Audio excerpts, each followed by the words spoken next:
السلام علیکم every one, کیا حال ہے؟ امید ہے کہ آپ سب ٹھیک ہوں گے۔ اللہ کا شکر ہے جی، میں بھی ٹھیک ہوں۔ ویلکم ہے آپ کا نیو بلاگ میں۔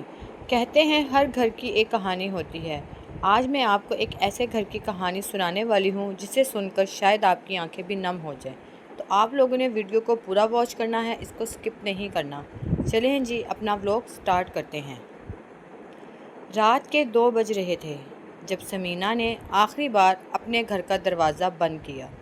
12 سال کی زندگی، 12 سال کی محبت، 12 سال کی قربانیاں، سب کچھ ان 3 لفظوں میں دفن ہو گیا تھا جو عمران نے بڑی آسانی سے کہہ دیے تھے: طلاق، طلاق، طلاق۔ سمینہ کو یاد نہیں کہ وہ کیسے اپنی ماں کے گھر پہنچی، صرف اتنا یاد ہے کہ ہاتھ میں ایک چھوٹا سا بیگ تھا اور دل میں ایک عجیب سی خاموشی، جیسے طوفان کے بعد کی خاموشی۔ اگلی صبح ماں نے چائے رکھی سامنے۔ رو لے بیٹی، دل ہلکا ہو جائے گا۔ لیکن سمینہ رو نہیں سکی۔ آنسو آتے اور پتھر بن کر سینے میں ہی رہ جاتے۔ وہ بس کھڑکی کے باہر دیکھ رہی تھی۔ باہر بچے کھیل رہے تھے، عورتیں گھروں کو جا رہی تھیں، دنیا چل رہی تھی جیسے سمینہ کی دنیا ختم ہو گئی ہو۔ پڑوسن آئی، رشتہ دار آئے، سب نے ہمدردی کے الفاظ کہے، لیکن آنکھوں میں ایک عجیب سا سوال تھا: غلطی تمہاری ہی ہوگی نا؟ سمینہ نے ہر بار مسکرا کر جواب دیا، کیونکہ جو درد اندر سے کھا رہا ہونا، اسے باہر سے کیا بتاؤں۔ 1 مہینہ گزرا۔ سمینہ کی چھوٹی بیٹی زارا، 7 سال کی، نے ایک دن پوچھا: امی، ابو کب آئیں گے؟ سمینہ کے ہاتھ سے چمچ گر گیا۔ اس نے زارا کو گلے لگایا اور بہت دیر تک چھوڑا نہیں۔ اس رات پہلی بار وہ روئی، خوب روئی، تکیے میں منہ چھپا کر تاکہ زارا کو آواز نہ آئے، اور روتے روتے اس نے فیصلہ کیا: میں ٹوٹوں گی نہیں، زارا کے لیے نہیں ٹوٹ سکتی۔ دوسرے مہینے سمینہ نے اپنی پرانی فائلیں نکالیں۔ شادی سے پہلے اس نے گرافک ڈیزائننگ کا کورس کیا تھا۔ عمران نے کہا تھا گھر سنبھال لو، نوکری کی کیا ضرورت؟ سمینہ نے مان لیا تھا۔ آج اس نے وہ پرانا لیپ ٹاپ کھولا۔ اسکرین پر دھول تھی، لیکن اندر سافٹ ویئر ابھی بھی موجود تھا۔ انگلیاں کانپ رہی تھیں جب پہلی بار ماؤس پر رکھے۔ تیسرے مہینے ایک چھوٹی سی فری لانس ویب سائٹ پر پہلا کام ملا، 500 روپے کا لوگو۔ سمینہ نے وہ 500 روپے زارا کے گلک میں ڈالے اور کہا: یہ امی نے اپنے ہاتھوں سے کمائے ہیں۔ زارا نے تالی بجائی اور سمینہ نے محسوس کیا بہت عرصے بعد مسکراہٹ اب صرف ہونٹوں پر نہیں، دل سے آئی ہے۔ 6 مہینے بعد سمینہ کے پاس 3 مستقل کلائنٹ تھے۔ ماں نے کہا: کوئی رشتہ آیا ہے، دیکھ لے۔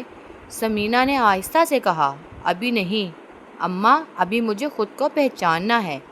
ماں نے کچھ نہیں کہا، بس سر پر ہاتھ رکھ دیا۔ 1 سال گزر گیا۔ سمینہ کا ایک اپنا چھوٹا سا آن لائن اسٹوڈیو تھا، زارا ڈیزائنر، بیٹی کے نام پر۔ ایک دن ایک پرانی سہیلی کا فون آیا: یار، تجھے دیکھ کر یقین نہیں آتا، جب سنا تھا تو سوچا تھا بیچاری کیسے گزارا کرے گی۔ سمینہ نے کہا: میں نے بھی یہی سوچا تھا، لیکن پتہ چلا جب سہارا ہٹتا ہے تو پتہ چلتا ہے کہ اپنے پاؤں بھی ہیں۔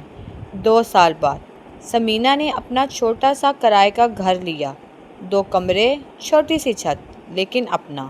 زارا نے کمرے میں ڈرائنگ لگائی اور کہا: امی، یہ گھر آپ جیسا ہے، چھوٹا لیکن پیارا۔ سمینہ نے زارا کو گلے لگایا۔ آنکھیں بھر آئیں، لیکن اس بار دکھ کے آنسو نہیں تھے۔ شام کو سمینہ چھت پر بیٹھی چائے پی رہی تھی۔ آسمان میں پرندے واپس گھر جا رہے تھے۔ اس نے سوچا، 12 سال پہلے جو سمینہ تھی وہ کسی اور کی تعریف میں جیتی تھی، کسی اور کی مرضی سے سوتی، کسی اور کی خوشی کے لیے جاگتی۔ آج جو سمینہ تھی وہ اپنی تھی، ٹوٹی ہوئی لیکن جڑی ہوئی، گری ہوئی لیکن اٹھی ہوئی۔ زارا بھاگتی ہوئی آئی اور گود میں بیٹھ گئی۔ امی، بڑی ہو کر میں بھی آپ جیسی بنوں گی۔ سمینہ نے اسے سینے سے لگایا اور آہستہ سے کہا: نہیں بیٹی، تم مجھ سے بھی بہتر بنو گی، کیونکہ تمہاری ماں نے راستہ خود بنایا ہے تاکہ تمہیں بنانا نہ پڑے۔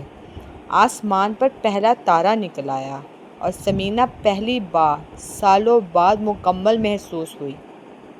اینڈ پر بس اتنا ہی کہوں گی، یہ کہانی ہر اس عورت کے لیے ہے جس نے ٹوٹ کر بھی خود کو سمیٹنا اور پھر سے جینا سیکھا۔ اگر آپ کو میری آج کی یہ سٹوری پسند آئی تو آپ لوگوں نے ویڈیو کو لائک، چینل کو سبسکرائب اور ایک اچھا سا کمنٹ لازمی کرنا ہے۔ اپنا ولاگ یہیں پہ اینڈ کرتے ہیں، ملتے ہیں کل ایک نئے ولاگ میں اور ایک نئے سٹوری کے ساتھ۔ تب تک کے لیے اللہ حافظ۔